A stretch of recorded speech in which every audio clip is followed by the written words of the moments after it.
밤이 깊었습니다. 어찌 구천을 떠돌며 이리 슬피 우십니까? 한밤중 떠돌이 머슴이 허공을 향해 말을 건넵니다. 남들 눈에는 아무것도 보이지 않지만 그의 눈에는 귀신이 또렷이 보였던 것이지요. 그런데 이 귀신 보는 능력을 숨기고 살던 남루한 머슴이 훗날 기와집 한 채와 논 5마지기를 받고 천민에서 당당한 양인으로 신분 상승까지 이루게 됩니다. 과연 머슴은 죽은 홀령과 함께 어떤 기상천외한 방법으로 악인들을 혼쭐내고 팔자를 고치게 되었을까요? 이야기 시작 전 구독과 좋아요는 구름야담에 큰 힘이 됩니다. 그리고 지금 듣고 계신 곳을 댓글로 적어주시면 그곳으로 조상님들의 복을 가득 보내드리겠습니다. 그럼 귀신도 감동시킨 통쾌한 머슴 이야기 지금 바로 시작합니다. 옛날 옛적 경기도 광주에 인심 좋기로 소문난 최진사 댁이 있었습니다. 헌데 평온하던 이 댁에 언제부턴가 먹구름이 들이오기 시작했습니다. 정정하던 최진사가 원인 모를 병으로 시름시름 앓아눕더니 백약이 무효하여 날이 갈수록 피골이 상접해만 간 것이지요. 가세가 기운이 집안에는 활기가 사라지고 하인들의 얼굴에도 근심이 가득 찼습니다. 설상가상으로 밤만 되면 지붕 위에서 기이한 곡소리가 울려 퍼졌습니다. 구슬픈 울음소리에 하인들은 혼비백산하여 도망치기 바빴습니다. 문전성시를 이루던 최진사 댁은 어느새 사람의 발길이 끊기고 자풀만 무성한 흉가가 되어가고 있었습니다. 사람이라곤 그림자도 찾아보기 힘든 그곳에 웬 곰 같은 덩치의 사내 하나가 뚜벅뚜벅 걸어 들어왔습니다. 우람한 어깨에 남루한 괴나리 보찜을 맨 그의 이름은 덕칠이라 불리는 떠돌이 장정이었습니다. 남들은 귀신이 나온다며 신리 밖으로 도망치는 판국에 제 발로 이 흉가에 들어온 셈이었지요. 그가 바라는 것은 거창한 세경이나 출세가 아니었습니다. 그저 등 따숩고 배불리 먹여주는 고봉밥 한 그릇, 오직 그것뿐이었습니다. 사실 덕칠에게는 남들에게 말 못할 기가 막힌 비밀이 하나 있었습니다. 태어날 때부터 남들 눈에는 보이지 않는 헛것들이 그의 눈에는 산 사람처럼 또렷하게 보인다는 것이었지요. 덕칠이 대문을 들어서려는데 대문 기둥 위에 위태롭게 서서 훌쩍이는 하얀 소복 차림의 노파가 그의 눈에 들어왔습니다. 보통 사람이라면 그 자리에서 기절초풍할 노릇이나 덕칠은 그저 덤덤히 보찜을 고쳐 맬 뿐이었습니다. 산전수전 다 겪으며 떠돌이 생활을 해온 덕칠에게는 귀신보다 당장 백가죽이 등에 들러붙는 배고픔이 더 무서웠던 것입니다. 그는 짐짓 딴청을 피우며 대문을 지나치다 아무도 보지 못하게 슬쩍 고개를 숙여 기둥 위를 향해 묵례를 올렸습니다. 날이 참 찹니다, 노마님. 덕칠의 입술이 달싹거리며 아주 작은 소리로 속삭였습니다. 귀신 보는 능력을 철저히 숨기고 밥이나 실컷 먹으려 했던 덕칠의 최진사 댁 살이는 그렇게 시작되었습니다. 집안의 실세는 바까라는 청직이었습니다. 그는 병석에 누운 주인 앞에서는 세상 없는 충신인 척 탕약을 올리며 눈물까지 글썽였지요. 허나 방문을 닫고 나오는 순간 그의 눈빛은 독사처럼 돌변했습니다. 바까는 바닥에 침을 뱉으며 나직이 중얼거렸습니다. 빌어먹을 영감탱이, 언제 죽어 내 세상을 만드나. 바까는 부엌분이에게도 저승사자처럼 굴었습니다. 밥 축내지 말고 일 똑바로 해. 쥐 잡듯 윽박 지르는 소리에 마당에서 장작을 패던 덕칠의 도끼질이 멈칫했습니다. 우직한 곰 같은 덕칠의 눈은 속일 수 없었지요. 평화로워 보이는 기와집 아내 딸이를 튼탐욕스러운 음모를 덕칠은 조용히 지켜보고 있었습니다. 모두가 잠든 야심한 시각이었습니다. 낯선 잠자리가 불편했는지 아니면 타고난 예민함 때문인지 덕칠은 도무지 잠을 이룰 수가 없었습니다.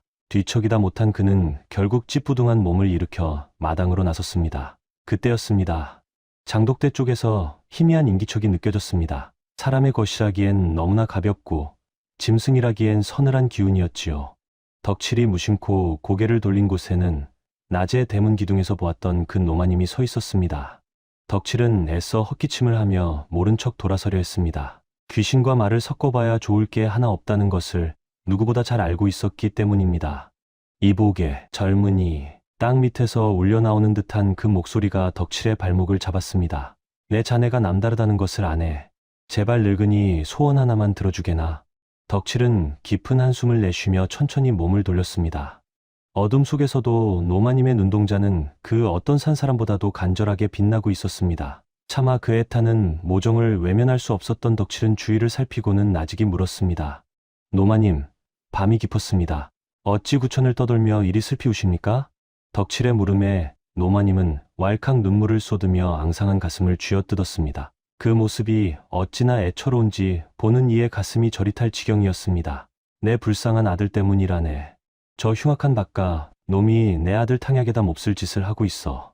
약이라 속이고 조금씩 독을 먹여 내 아들을 서서히 말려 죽이고 있단 말일세. 내 눈앞에서 자식이 죽어가는데 어미 된 자가 어찌 편히 눈을 감겠나. 어미의 절절한 호소에 덕칠의 가슴 한 구석이 묵직하게 내려앉았습니다. 곰처럼 우직한 그의 마음속에서 뜨거운 무언가가 꿈틀거렸습니다. 그것은 단순한 동정심이 아니라 불의를 보고는 참지 못하는 그의 본성, 바로 의협심이었지요. 덕칠은 주먹을 꽉 쥐며 노마님을 향해 고개를 끄덕였습니다.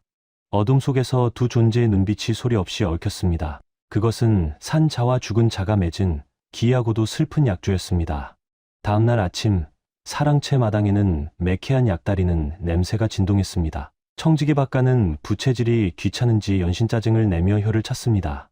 에잉, 냄새가 아주 고약하구먼. 야, 분이야, 내가 와서 이 부채질 좀 해라. 불 꺼트리면 내년 머리카락을 다 뽑아버릴 테니 그리 알아. 박가는 부채를 툇마루에 팽개치더니 기생집에 나갈 요량으로 뒷짐을 지고 슬그머니 대문 밖을 나섰습니다. 박가의 뒷모습이 사라지자마자 덕칠이 잽싸게 부뚜막 뒤에서 튀어나왔습니다. 그의 손에는 새벽 이슬을 맞으며 뒷산에서 캐온 푸스름한 풀 한 줌이 들려 있었지요. 바로 노마님 귀신이 일러준 약초였습니다. 덕칠은 탕약을 지키고 앉아 겁에 질려있는 분이에게 다가갔습니다. 분이야, 눈 딱 감고 이 약초를 탕약에 넣어라. 그래야 진사 어른이 사신다. 분이는 화들짝 놀라며 손사래를 쳤습니다. 이게 무슨 소리요? 청지기 영감이 알면 우린 다 죽어요. 저 바깥 놈이 넣은 건 약이 아니라 독이다. 내가 다 보았다. 놈이 어르신을 해하려 한단 말이다. 덕칠의 눈빛은 흔들림 없이 단단했습니다. 평소 곰처럼 순해해 보이던 사내의 눈에서 뿜어져 나오는 비장함의 분이는 저도 모르게 마른 침을 삼켰습니다. 분이 역시 최진사의 병세가 이상하다 여겨왔던 터였습니다. 나 한 번만 믿어다오. 잘못되면 내 목을 내놓으마. 멀리서 바깥의 헛기침 소리가 들려왔습니다. 시간이 없었습니다. 분이는 입술을 깨물며 덕칠의 손에 들린 약초를 낚아채듯 받아들었습니다. 그러곤 떨리는 손으로 펄펄 끓는 약탕관 뚜껑을 열고 약초를 집어넣었지요. 푸른 잎사귀가 검은 탕약 속으로 녹아들자마자 박가가 대문 안으로 들어섰습니다. 두 사람의 이마에는 식은땀이 비 오듯 흘러내렸지만 약탕관에서는 여느 때와 다름없는 구수한 냄새만이 피어오르고 있었습니다. 다음날 아침이 밝았습니다. 밤새 가슴을 졸이던 덕칠과 분이의 정성이 하늘에 닿았던 것일까요? 안채에서 기적 같은 일이 벌어졌습니다. 지난 몇 달간 물 한 모금 제대로 넘기지 못해 송장이나 다름없던 최진사가 벌떡 일어나 앉은 것입니다. 창호지 문을 열고 들려오는 최진사의 목소리는 제법 쩌렁쩌렁 힘이 실려 있었습니다. 걔 아무도 없느냐? 목이 타니 냉수한 사발다오. 그 소리에 마당을 쓸던 하인들이 빗자루를 내던지고 우르르 안방으로 몰려갔습니다. 최진사의 얼굴에는 핏기가 돌았고 눈빛은 예전의 총기를 되찾아 반짝이고 있었지요. 그야말로 죽은 나무에 꽃이 피는 듯한 회춘이었습니다. 최진사는 자신의 손을 주무르며 허 웃었습니다. 간밤에 웬 산신령이 나타나 맑은 물을 먹여주는 꿈을 꾸었는데 몸이 깃털처럼 가벼워졌다는 것이었습니다. 하지만 이 경사스러운 광경을 보며 단 한 사람, 청지기 박가만은 웃을 수가 없었습니다. 박가는 문틈으로 최진사를 훔쳐보며 사색이 된 얼굴을 감추지 못했습니다. 분명 자신이 손을 쓴 대로라면 오늘 내일 초상을 치러야 마땅했기 때문이지요. 박가는 쥐새끼처럼 눈알을 굴리며 입술을 잘근잘근 씹었습니다. 이게 어찌된 노릇인가. 그 독한 약을 먹고도 살아나다니. 영감탱이가 구렁이 알 같은 목숨을 가졌나 보군. 박가의 의심 가득한 눈길이 마당 구석에 서 있는 덕칠과 분이에게 머물렀습니다. 어딘가 모르게 안도하는 듯한 두 사람의 표정이 박가의 심기를 건드린 것입니다. 하지만 증거가 없으니 당장 호통을 칠 수도 없는 노릇이었지요. 박가는 뒷짐을 진 손을 부들부들 떨며 살아난 주인을 향해 억진 미소를 지으러 들어갔습니다. 그 속이 시커멓게 타들어가는 줄도 모르고 집안에는 오랜만에 웃음꽃이 피어났습니다. 최진사가 기력을 회복하자 집안에는 다시 생기가 돌기 시작했습니다. 덕칠은 여느 때처럼 장작을 패고 마당을 쓸었지만 그의 마음가짐은 예전과 달랐습니다. 누군가의 생명을 구했다는 뿌듯함이 그의 우직한 어깨를 더욱 펴게 만들었지요. 해가 뉘엿뉘엿 넘어가고 어둑한 밤이 찾아오자 덕칠은 하루의 고단함을 씻으려 툇마루에 걸터 앉았습니다. 그때였습니다. 부엌 쪽에서 분이가 소반에 무언가를 받쳐들고 조심스레 다가왔습니다. 주위를 두리번거리며 살피는 모양새가 꼭 도둑고양이 같았습니다. 분이는 덕칠 앞에 소반을 내려놓으며 수줍게 웃었습니다. 소반 위에는 김이 모락모락 나는 고봉밥과 잘 익은 깍두기, 그리고 귀한 삶은 달걀 하나가 얹어져 있었습니다. 오라버니, 시장하시지요. 청직이 영감 몰래 챙겨온 것이니 얼른 드셔요. 덕칠은 눈이 휘둥그레져서 분이를 쳐다보았습니다. 머슴 밥상에 달걀이라니, 이는 생전 처음 받아보는 호사였습니다. 아니, 분이 너 이 귀한 걸. 박가가 알면 경을 칠 텐데. 오라버니가 아니었으면 주인 어른은 벌써 돌아가셨을 겁니다.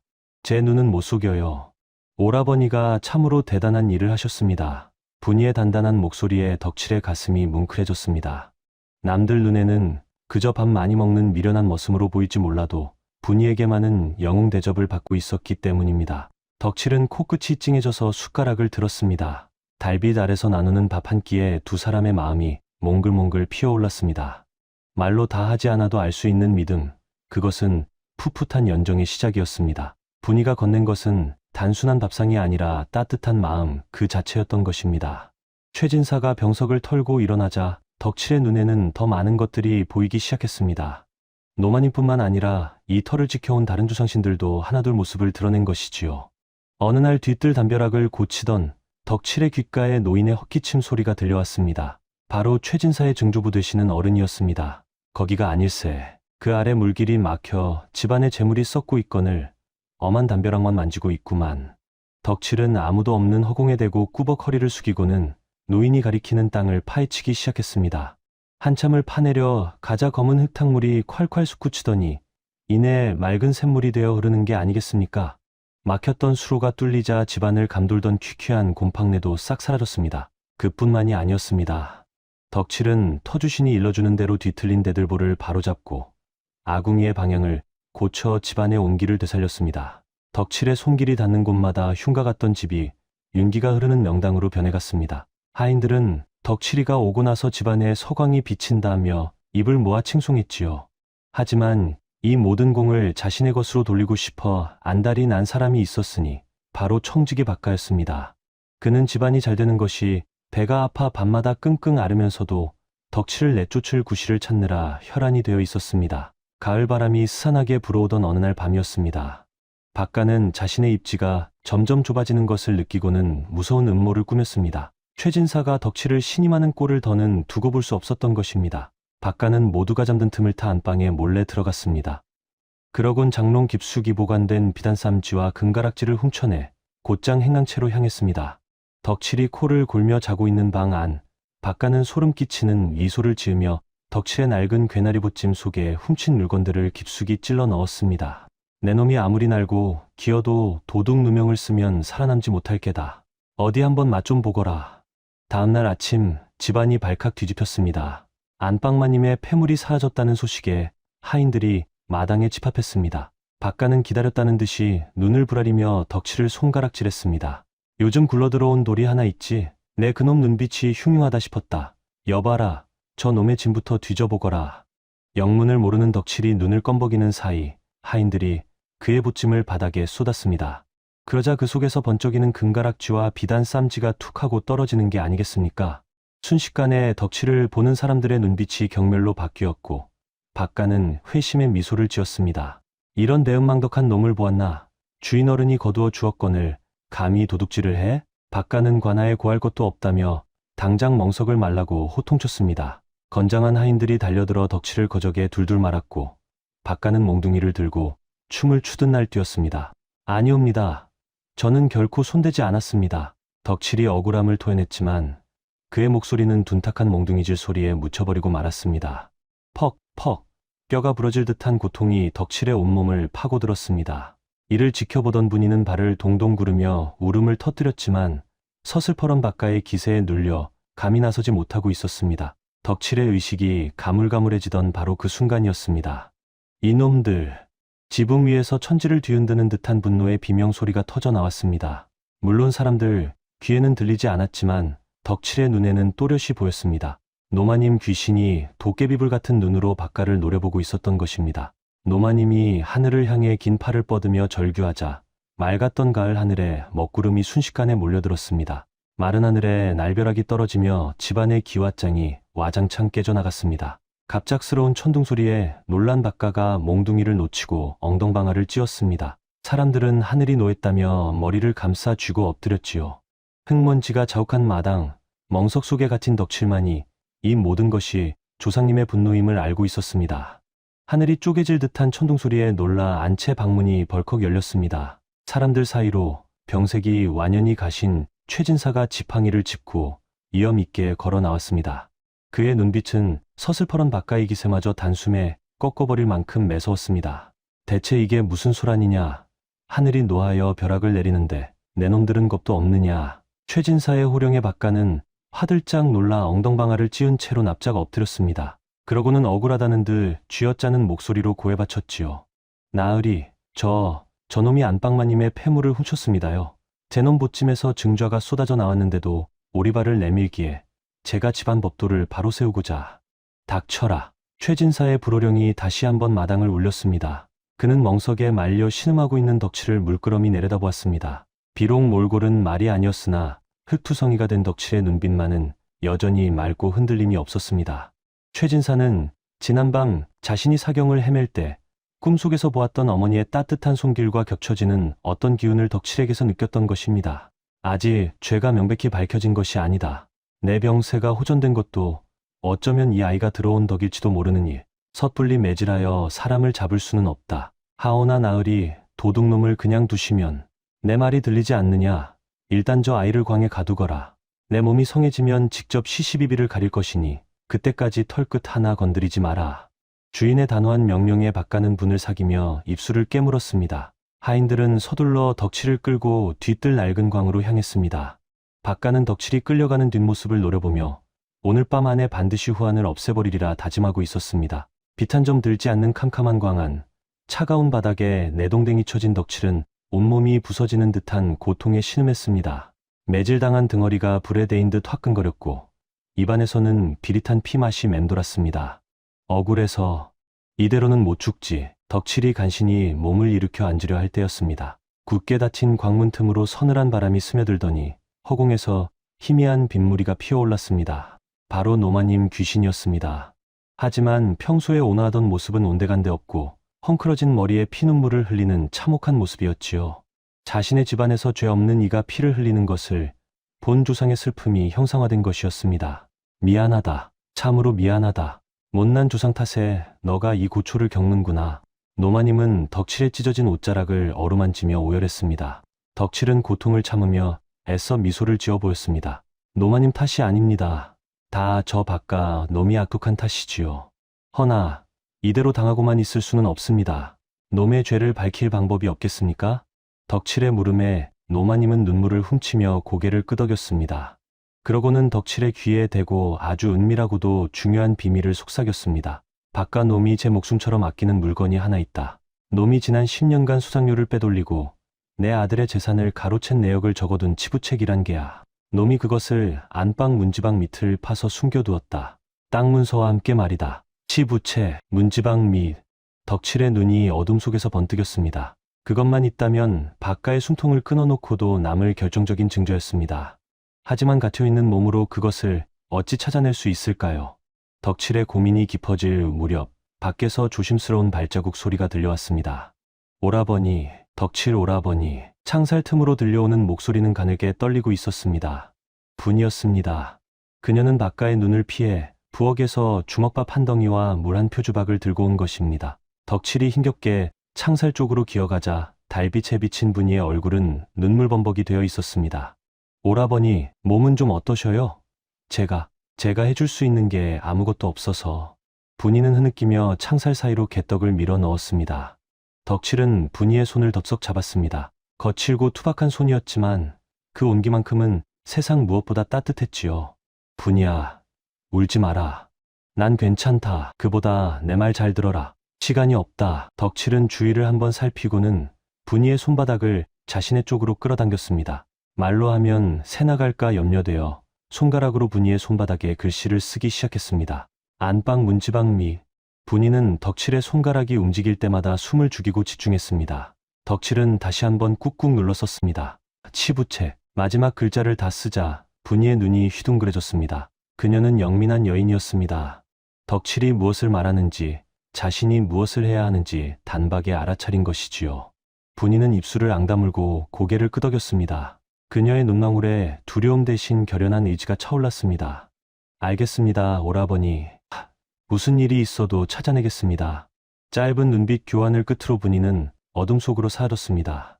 멀어지는 그녀의 뒷모습을 보며 덕칠은 주먹을 꽉 쥐었습니다. 이제 승패는 분이의 손에 달려 있었습니다. 다음날 아침, 최진사 댁 마당은 난데없는 꽹과리와 징소리로 요란했습니다. 박가가 간밤에 몰래 사람을 시켜 용하다는 무당을 불러들인 것입니다. 울긋불긋한 무복을 입은 무당이 작두 위에서 펄쩍펄쩍 뛰며 요사스러운 춤을 추어댔고 그 뒤로는 박가가 회심의 미소를 지으며 서 있었습니다. 나으리, 이 집에 흉한 귀신이 들러붙어 나으리의 병원이 낫지 않고 재물이 새는 것입니다요. 오늘 저 머슴놈에게 쉬운 잡기를 몰아내고 집안의 우환을 뿌리 뽑아야 합니다. 최진사는 미간을 찌푸리며 혀를 찼지만 집안의 애군을 막겠다는 명분이니 차마 말리지 못하고 지켜볼 뿐이었습니다. 무당은 입에 머금었던 술을 푸 하고 뿜어내며 광 쪽을 향해 방울을 흔들었습니다. 내 이놈, 썩 물러가지 못할까? 어디 감히 양반집에 들어와 주인을 능멸하느냐? 굿판이 격해질수록 광 안에 갇힌 덕칠의 귀에는 괴로워하는 조상님들의 비명이 들려왔습니다. 가짜 무당이 피우는 향 냄새와 소음이 오히려 집안을 지키던 선한 기운을 해치고 있었기 때문이지요. 노마님 귀신은 머리를 감싸 쥐고 고통스러워하며 덕칠의 주위를 맴돌았습니다. 덕칠은 주먹으로 흙바닥을 내리쳤습니다. 저 간악한 박가, 놈이 산 사람도 모자라 죽은 조상님들까지 능욕하고 있다는 생각에 키가 거꾸로 솟는 듯 했습니다. 당장 저놈을 끌어내라. 내 오늘 놈의 몸에 붙은 귀신을 아주 박살을 낼 테니. 박가의 호령에 하인들이 광문을 부수고 덕칠을 마당 한복판으로 끌어냈습니다. 굿판 한가운데 무릎 꿇린 덕칠의 몰골은 처참했지만 고개를 치켜든 그의 눈빛만은 형형하게 빛나고 있었습니다. 무당이 복숭아나무 가지로 덕칠의 등짝을 후려치려는 순간이었습니다. 덕칠의 몸이 기이하게 뒤틀리더니 고개가 툭 하고 떨어졌습니다. 잠시 정적이 흐르고 다시 고개를 든 덕칠의 표정은 이전과는 완전히 딴판이었습니다. 인매는 노마님처럼 오물거렸고 눈빛은 서리빨처럼 차가웠지요. 덕칠의 입을 빌린 노마님 귀신이 쩌렁쩌렁한 목소리로 호통을 쳤습니다. 내 이놈, 박가야. 그 목소리가 어찌나 표독스럽고 위험이 넘치는지 구슬하던 무당조차 멈칫하며 뒷걸음질 쳤습니다. 박가는 짐짓태연한 척하며 소리쳤습니다. 저놈이 이제 진짜 미쳤구나. 어디서 감히 주인 행세냐. 닥쳐라. 이 매음망덕한 놈아. 내 놈이 지난달 보름에 쌀 2가마니를 빼돌려 주막집 촌년에게 갖다 바친 걸 내가 모를 줄 알았더냐. 내 아들이 준 뒤단 옷감은 내 놈 처남댁에 숨겨두지 않았더냐. 덕칠의 입에서 박가만이 알고 있는 은밀한 비밀들이 줄줄이 터져나왔습니다. 구경하던 하인들이 수근거기 시작했고 박가의 얼굴은 불그락불락해져서 사시나무 떨듯 떨렸습니다. 그것은 연기가 아니라 진짜 주인의 목소리였습니다. 저놈 입을 막아라. 귀신이 들려 헛소리를 짓거리는 게다. 어서 멍석을 말아라. 당황한 박가가 고래고래 고함을 질렀습니다. 자신의 치부가 드러나자 이성을 잃고 길길이 날뛰는 꼴이 영락없는 미치광이었습니다. 하인들이 쭈뼛거리며 덕칠에게 다가가려는 일촉즉발의 순간 안채 쪽에서 누군가 다급하게 뛰어오는 소리가 들렸습니다. 멈추시오. 다들 멈추시오. 흙투성이가 된 치마를 입고 머리는 산발이 된 분이었습니다. 그녀의 양손은 흙을 파내느라 손톱이 깨지고 피가 맺혀 있었지만 가슴에 품은 무언가는 목숨처럼 소중히 끌어안고 있었습니다. 분이는 숨을 헐떡이며 최진사 앞으로 달려가 무릎을 꿇었습니다. 나으리, 제발 덕칠 오라버니를 살려주십시오. 여기 박가가 감추려 했던 진짜 증좌가 있사옵니다. 분이는 품속에서 낡은 책자 한 권과 누렇게 바랜 문서 뭉치를 꺼내 최진사의 발치에 내려놓았습니다. 흙이 잔뜩 묻어 있었지만 겉표지에 적힌 글씨는 선명했습니다. 그것은 바로 박가가 10년간 재산을 빼돌린 내역을 적어둔 치부책과 몰래 가로챈 땅문서들이었습니다. 이게 무엇이냐? 최진사는 떨리는 손으로 치부책을 집어들었습니다. 한 장 한 장 넘길 때마다 최진사의 눈이 커지다 못해 분노로 일렁였습니다. 그곳에는 믿었던 도끼에 발등 찍힌 배신의 기록이 낱낱이 적혀 있었습니다. 박가의 얼굴이 순식간에 흙빛으로 변하며 그는 다리에 힘이 풀려 그 자리에 주저앉고 말았습니다. 내 이놈, 이것이 정녕 내 놈이 한 짓이란 말이냐? 치부책을 움켜쥔 최진사의 손이 부들부들 떨렸습니다. 믿는 도끼에 발등을 찍혀도 유분수지 10년 세월 동안 제사를 갉아먹은 이가 집안의 청직이었다니 기가 찰 노릇이었습니다. 최진사의 눈에서 시퍼런 불꽃이 튀자 박가는 그제야 사태를 파악하고 납작 엎드려 빌기 시작했습니다. 아이고, 나으리, 한 번만 살려주십시오. 제가 잠시 귀신에 홀려 미쳤었나 봅니다. 제발 목숨만은 닥쳐라. 내 너를 친동생처럼 믿고 맡겼거늘 감히 내 어미가 물려준 땅 문서에 손을 대고 내 목숨까지 노려? 최진사는 지팡이로 박가의 어깨를 후려치며 호통쳤습니다. 궁지에 몰린 박가는 살려달라 애원하던 것도 잠시 이판사판이라는 듯 눈을 번뜩이며 자리에서 벌떡 일어났습니다. 에이, 빌어먹을. 다 된 밥에 재를 뿌려. 비켜. 다 비켜. 박가는 품속에서 단도를 꺼내 휘두르며 하인들을 위협했습니다. 그러고는 열린 대문을 향해 냅다 뛰기 시작했습니다. 도망칠 요량이었지요. 하지만 나쁜 짓을 하면 벌을 받는 것이 세상 이치라 했던가요. 허둥지둥 도망치던 박가의 발이 마당의 노인걸음지게에 턱하고 걸리고 말았습니다. 외마디 비명과 함께 박가의 몸이 허공을 갈랐습니다. 그러고는 똥오줌을 가득 담아 삭히고 있던 커다란 똥장군 걸음통 속으로 머리부터 처박히고 말았습니다. 누런 똥물이 사방으로 튀어올랐고 박가는 똥독에 빠진 생쥐 꼴이 되어 허우적거렸습니다. 사람 살려. 나 죽네. 악취 진동하는 그 꼴을 보며 마당에 있던 하인들과 마을 사람들은 배를 잡고 뒹굴었습니다. 덕칠의 눈에는 지붕 위에 앉아 배꼽을 잡고 웃는 노마님 귀신의 모습도 보였지요. 고지어 달려든 포졸들이 오물을 뒤집어 쓴 박가를 밧줄로 꽁꽁 묶어 끌고 갔습니다. 마을 어귀까지 아이고 꽃이다. 천벌을 받았다. 하는 사람들의 손가락질과 비웃음이 끊이지 않았습니다. 10년 묵은 채증이 쑥 내려가는 통쾌한 순간이었습니다. 집안의 암덩어리 같던 박가가 사라지자 최진사 댁에는 거짓말처럼 평화가 찾아왔습니다. 무엇보다 신기한 것은 최진사의 건강이었습니다. 박가가 약에 섞던 독초가 사라지고 덕칠이 구해온 약초를 꾸준히 다려 먹은 덕분에 최진사는 지팡이 없이도 거뜬히 걸을 만큼 기억을 회복했습니다. 허허, 내 몸이 날아갈 듯 가볍구나. 이 모든 게 다 우리 조상님이 도우시고 덕칠이 내 놈이 애쓴 덕분이다. 최진사는 덕칠의 어깨를 두드리며 호탕하게 웃었습니다. 억울한 누명을 벗은 덕칠은 다시 말끔한 옷으로 갈아입고 최진사 앞에 섰습니다. 그 곁에는 손톱이 다 깨지도록 땅을 파서 증자를 찾아낸 분이가 수줍게 서 있었지요. 덕칠이 슬쩍 고개를 들어 안채 지붕을 보니 그토록 구슬피 울던 노마님, 귀신은 온데간데 없고 환하게 웃고 있는 노마님의 모습이 보였습니다. 고맙네. 참으로 고맙네. 젊은이. 이제야 내 아들 발 뻗고 자는 꼴을 보고 가네. 노마님은 덕칠을 향해 깊이 고개를 숙여 인사를 하고는 따스한 햇살 속으로 서서히 흩어져 사라졌습니다. 이제 더 이상 이 집의 곡소리는 들리지 않을 것입니다. 대신 사람 사는 훈훈한 온기와 웃음소리가 그 빈자리를 가득 채우게 되었지요. 어느 화창한 봄날 최진사 댁 마당에는 잔치상이 거하게 차려졌습니다. 동네 사람들이 다 모여 북적거리는 가운데 연지곤지를 곱게 찍은 신부와 사모간대를 쓴 듬직한 신랑이 맞절을 올리고 있었습니다. 바로 덕칠과 분이의 혼례식이었습니다. 최진사는 두 사람을 불러 관하에서 받아온 문서를 내밀었습니다. 내 너희를 친자식처럼 여기니 오늘부로 너희 둘을 면촌시켜 양인으로 만들었느니라. 그리고 저 아랫마을 양지 바른 곳에 기와집 한 채와 논 5마지기를 마련해 두었으니 나가서 떵떵거리며 살아보거라. 나으리, 이 큰 은혜를 어찌 다 갚으라고.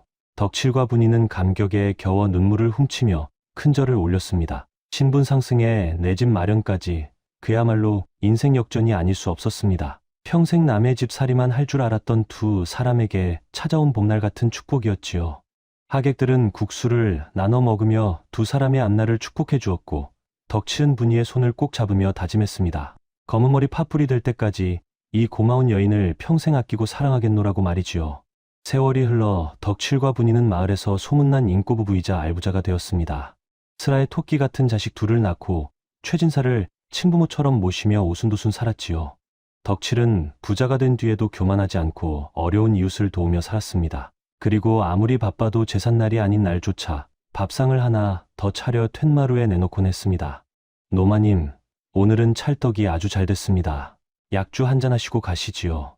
남들 눈에는 허공에 대고 혼잣말하는 것처럼 보였지만 덕칠의 눈에는 보였습니다. 흐뭇한 미소를 지으며 떡을 드시는 노마님과 집안 곳곳을 지켜주는 조상님들의 모습이 말이지요.